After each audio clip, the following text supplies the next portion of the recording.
നമുക്ക് നോക്കാനുള്ള നമ്മുടെ ലാസ്റ്റ് ചാപ്റ്റർ അൺറാവലിംഗ് ജനറ്റിക് മിസ്റ്ററീസ് അല്ലെങ്കിൽ ഇഴപിരിയുന്ന ജനിതക രഹസ്യം. അപ്പോൾ ഇവിടെ നമുക്ക് ആദ്യം നേരം നമ്മുടെ ഗ്രിഗർ ജോഹാൻ മെൻഡൽ, അദ്ദേഹത്തിന് ആലോചിക്കാം, ജനിതക ശാസ്ത്രത്തിൻ്റെ പിതാവാണ്. പാരൻസിൽ നിന്ന് നമുക്ക് നമ്മുടെ ഫീച്ചേഴ്സ് കിട്ടുന്നുണ്ടെങ്കിൽ അതിനെ ഹെറിഡിറ്റി അല്ലെങ്കിൽ പാരമ്പര്യം എന്ന് പറഞ്ഞു. വ്യത്യാസം ഉണ്ടാകുന്നുണ്ടെങ്കിൽ അതിനെ വ്യതിയാനം അല്ലെങ്കിൽ വേരിയേഷൻ എന്ന് പറഞ്ഞു. ഇതിന് രണ്ടിനെയും കുറിച്ച് പഠിക്കുന്ന ആ ഒരു ബ്രാഞ്ച് ഓഫ് ബയോളജിയുടെ ജീവശാസ്ത്രത്തിൻ്റെ ശാഖയാണ് നമ്മുടെ ജനറ്റിക്സ് അല്ലെങ്കിൽ ജനിതക ശാസ്ത്രം. അപ്പോൾ ഇത് ആദ്യമായിട്ട് തുടങ്ങിയ നമ്മുടെ മെൻഡൽ പയറുചെടിയിൽ കുറച്ച് പരീക്ഷണങ്ങൾ നടത്തിയില്ലേ.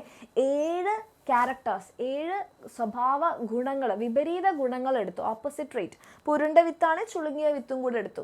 ടോൾ ആണെങ്കിൽ ഡ്വാഫ് എടുത്തു. നീളം കൂടിയതാണെങ്കിൽ നീളം കുറഞ്ഞ. അങ്ങനെ 7 pairs of opposite contrasting trait സ്വഭാവങ്ങൾ അദ്ദേഹം എടുത്തു. അപ്പോൾ അദ്ദേഹം ആദ്യം എടുത്തത് നമ്മുടെ ഉയരം കൂടിയ ചെടീനെ ഒരു ഉയരം കുറഞ്ഞ ചെടി, ഒരു ടോൾ പ്ലാന്റിന് എന്ത് ചെയ്തു, ഒരു ഡ്വാഫ് പ്ലാന്റുമായിട്ട്, ഉയരം കൂടിയതിന് ഉയരം കുറഞ്ഞതുമായിട്ട് വർഗ്ഗസങ്കരണം നടത്തി, ഹൈബ്രിഡൈസേഷൻ നടത്തിയപ്പം അദ്ദേഹത്തിൻ്റെ 1ാം തലമുറയിലെ ചെടികളെല്ലാം തന്നെ എന്തായിരുന്നു, ടോളായിരുന്നു. അപ്പോൾ ഇത് നിങ്ങൾ എക്സാമിന് നോട്ട് ചെയ്ത് വെക്കുക, ഇത് ചോദിക്കൂ കേട്ടോ. ടോൾ, ഇത് ഇവിടെ ഗ്യാമേറ്റ്, ലിംഗകോശങ്ങൾ ഇങ്ങനെ വരും, ഇത് രണ്ടും കൂടി ചേർന്നാൽ ഇങ്ങനെ കിട്ടിയാൽ ഇത് ടോളാണോ ഡ്വാഫാണോ? അപ്പോൾ ഇതെന്താണ്, ടോളാണ്. കാരണം ഇങ്ങനെ 2 വ്യത്യസ്ത തരത്തിലുള്ള അലീലുകൾ വരുമ്പോൾ, അപ്പോൾ എന്താണ് അലീല്? ഒരു ജീനിൻ്റെ 2 ഡിഫറെൻറ്റ് ട്രെയ്റ്റ്സ് അല്ല 2 ഡിഫറെൻറ്റ് ഫോംസിനാണ്, 2 വ്യത്യസ്ത രൂപങ്ങളെയാണ് നമ്മൾ അലീൽ എന്ന് പറയാം. അപ്പോൾ ഇത് നിങ്ങൾ നോക്കിക്കഴിഞ്ഞാൽ ഹൈറ്റ് കൺട്രോൾ ചെയ്യുന്ന ജീനാണ്.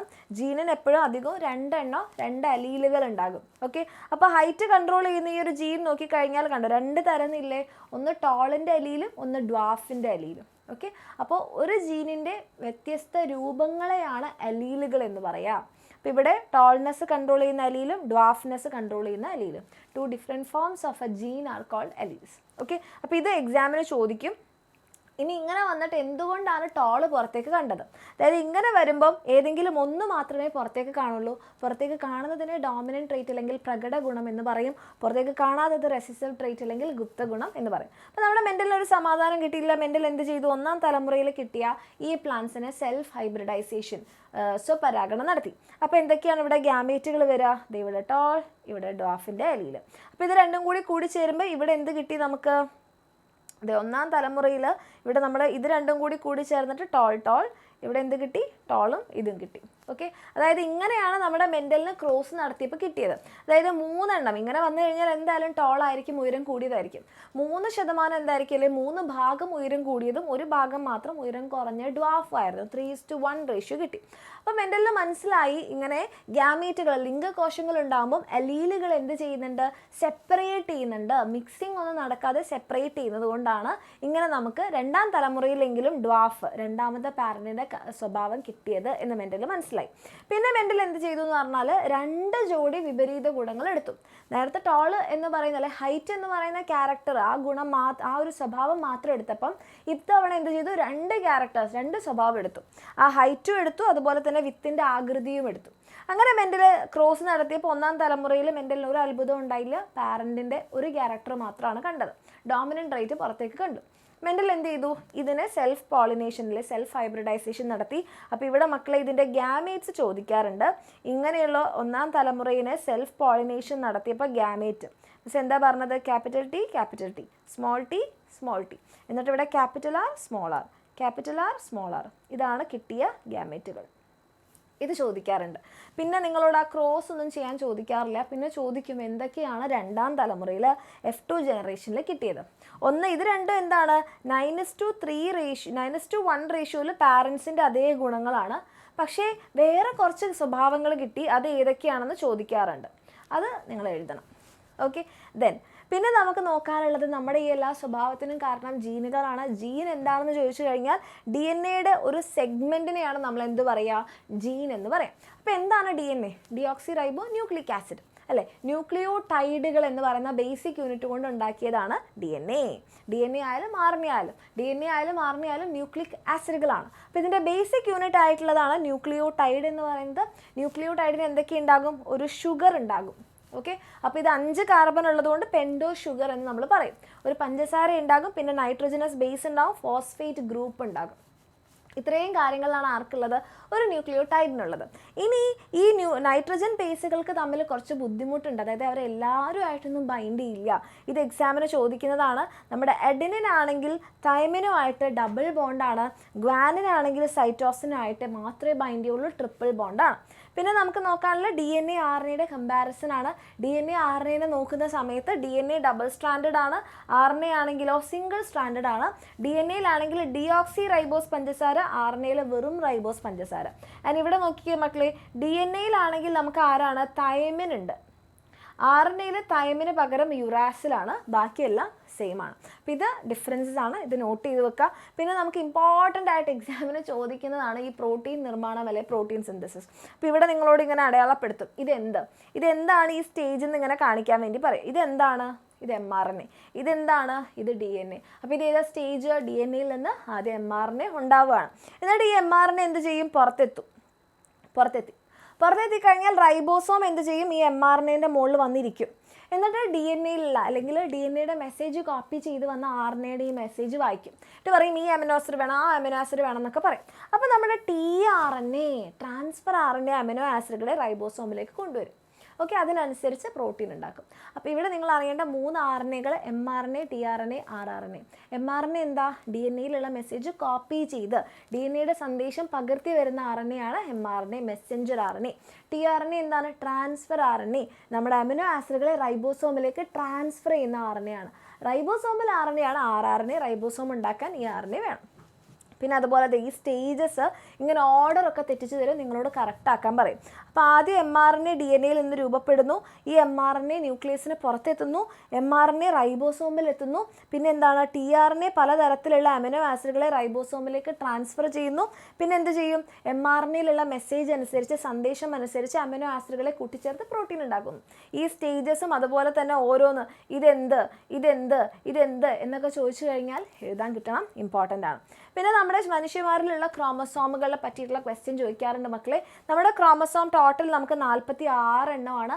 ആ 46 എണ്ണത്തിൽ 44 എണ്ണം ഒരുപോലെയാണ്. നമ്മൾ അവരെ എന്ത് പറയും, സ്വരൂപ ക്രോമസോം അല്ലെ സൊമാറ്റിക് ക്രോമസോം. കണ്ടോ, ഈ ഒരു 22 പെയർ, ടോട്ടൽ 23 പെയർ 46 ക്രോമസോം ആണെങ്കിൽ അതിൽ 22 പെയർ 44 ക്രോമസോം ആണ് സ്വരൂപ ക്രോമസോം അല്ലെ സൊമാറ്റിക് ക്രോമസോം. 2 എണ്ണം എന്താണ്, ഒരു പെയർ അല്ലെ 2 എണ്ണം സെക്സ് ക്രോമസോം ആണ്. അത് ഫീമെയിൽസിലാണെങ്കിൽ നമുക്ക് XX ആണ്. ഓക്കെ, ഫീമെയിൽസിലാണെങ്കിൽ സെക്സ് ക്രോമസോം XX-ഉം ലിംഗ ക്രോമസോം XX-ഉം, മെയിൽസിലാണെങ്കിൽ XY-ഉം ആണ്. ഇതൊന്ന് അറിഞ്ഞിരിക്കണം കേട്ടോ. സെക്സിൽ നോക്കുകയാണെങ്കിൽ ഫീമെയിൽസിന് XX, 44 രണ്ടുപേർക്കും സെയിം ആണ്. അപ്പോൾ നമ്മൾ എങ്ങനെയാണ് ഇവരുടെ ജനിതക ഘടന എഴുതുക, ഫീമെയിൽസിൽ 44 + XX, മെയിൽസിന് 44 + XY, സിമ്പിൾ. ഇനി ഇവരുടെ നമ്മൾ എങ്ങനെയാണ് ഇവരുടെ ലിംഗനിർണയം, കുഞ്ഞ് ആൺകുട്ടി ആവണോ പെൺകുട്ടി ആവണോ എന്ന് തീരുമാനിക്കുന്നത് ആരാണ്? അധികം എല്ലാവരും പറയും ഒരു പെൺകുഞ്ഞ് ഉണ്ടായിക്കഴിഞ്ഞാൽ പണ്ട് അതൊരു മോശമായിട്ടാണ് കരുതിയിരുന്നത്. അപ്പോൾ പറയും സ്ത്രീകളാണ് ഇതിന് കാരണം, പെണ്ണാവാൻ കാരണം എന്നൊക്കെ പറയായിരുന്നു. പക്ഷേ ആക്ച്വലി സെക്സ് ഡിറ്റർമൈൻ ചെയ്യുന്നത് ആരാണ്? അമ്മയല്ല, അച്ഛനാണ്. കാരണം നമുക്കറിയാം ഇത് ഉണ്ടാവുന്ന സമയത്ത് എന്ത് ചെയ്യും, ഈ ഗ്യാമേറ്റുകൾ ഇങ്ങനെ നേർപകുതിയാകും അല്ലേ. അപ്പോൾ അത് ഇവിടെ X ഉണ്ട്, ഇവിടെ X. ഇവിടെ അച്ഛൻ്റെ കാര്യത്തിലാണെങ്കിലോ X-ഉം Y-ഉം ഉണ്ട്. അപ്പോൾ ഈ X-ഉം കൂടി വന്നു കഴിഞ്ഞാൽ എന്തായി, XX, ഇത് ഗേളായി. ഈ X-ഉം കൂടി വന്നു കഴിഞ്ഞാൽ വീണ്ടും ഗേൾ. ഇനി അച്ഛൻ്റെ ഈ Y അമ്മയുടെ X-ഉം ആയിട്ടാണെങ്കിൽ XY, ഇത് ബോയ് ആയി. ഇതാണെങ്കിലോ XY, ബോയ് ആയി. ഓക്കെ, അപ്പോൾ ലിംഗനിർണ്ണയം നടത്തുന്നത് ആരാണ്? അമ്മയല്ല, പകരം അച്ഛനിലുള്ള ആ ഒരു XY ക്രോമസോമുകളാണ്. പിന്നെ നമുക്ക് നോക്കാനുള്ളത് വ്യതിയാനങ്ങൾക്ക് കാരണം എന്താണ്? വ്യതിയാനം എന്ന് പറഞ്ഞാൽ നമുക്കറിയാം, നമ്മളുടെ അച്ഛൻ്റെ അമ്മേൻ്റെ ഫോട്ടോസ്റ്റാറ്റ് കോപ്പിയല്ല, ചില വ്യത്യാസങ്ങളുണ്ട്. അപ്പോൾ ഈ വ്യത്യാസങ്ങൾക്ക് കാരണം എന്ന് പറയുന്നത് എന്താണ്? ഒന്ന് ഫെർട്ടിലൈസേഷനാണ്. ഫെർട്ടിലൈസേഷൻ എന്ന് പറയുമ്പോൾ സ്പേമും എഗ്ഗും, അണ്ടവും ബീജവും കൂടി ചേരുന്ന സമയത്ത് എന്താണ്, പകുതി അലീലുകളാണ് അല്ലേ. 23 എണ്ണം പെയറില്ല. അപ്പോൾ അലീലുകളുടെ ചേർച്ചയിൽ വ്യത്യാസം ഉണ്ടാവുന്നു, അലീലുകളുടെ കോമ്പിനേഷനിൽ വ്യത്യാസം ഉണ്ടാവുന്നു. രണ്ടാമത് നമ്മുടെ ക്രോസിംഗ് ഓവർ, മിയോസിസ് അല്ലെങ്കിൽ ഊനഭംഗം നടക്കുന്ന സമയത്ത് എന്ത് ചെയ്യും, ക്രോമസോമുകൾ മുറിഞ്ഞു മാറും. അങ്ങനെ ക്രോമസോമുകൾ മുറിഞ്ഞു മാറി ഒരു DNA-യുടേത് ഇവിടെയുള്ള DNA ഇവിടെയുള്ള ഭാഗമാവും, ഇവിടെയാകും. അങ്ങനെ എക്സ്ചേഞ്ച് നടക്കുന്ന സമയത്ത് ആ ഒരു DNA-യിലെ ജീനുകളുടെ അറേഞ്ച്മെൻറ്റ്, അവരുടെ ക്രമീകരണത്തിന് മാറ്റം വരും. മൂന്നാമതായിട്ട് മക്കളെ ഉൽപരിവർത്തനം അല്ലെങ്കിൽ മ്യൂട്ടേഷൻ. എന്താണ് ഇതെന്ന് വെച്ചാൽ പെട്ടെന്ന് ജനറ്റിക് മെറ്റീരിയലിൽ ഒരു മാറ്റം വരികയാണ്. അത് അടുത്ത തലമുറയിലേക്ക് കൈമാറ്റം ചെയ്യപ്പെടാവുന്ന മാറ്റം.